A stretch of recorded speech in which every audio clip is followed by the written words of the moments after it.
7 মাসের প্রেগনেন্সি নিয়ে স্বামীকে বললাম বাবার বাড়ি যাব, এখানে আর ভালো লাগছে না। স্বামী বললেন এই অবস্থায় ওখানে গেলে তো তোমার যত্নের অভাব হবে। আমি বললাম যত্নের অভাব হবে কেন? ছোট থেকে আমি কি অযত্নে বড় হয়েছি নাকি? স্বামী মুখ ভোঁতা করে বলল তুমি ভুল বুঝতেছো, আমি সেইভাবে বলিনি।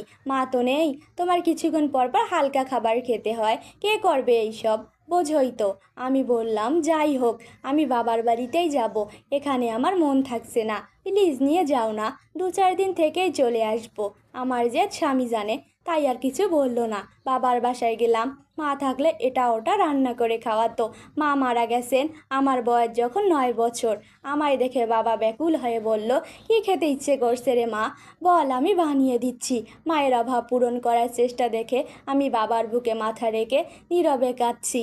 জড়িয়ে ধরে বললাম কিছু করতে হবে না, তুমি শুধু আমার জড়িয়ে ধরে কিছুক্ষণ বসে থাকো বাবা।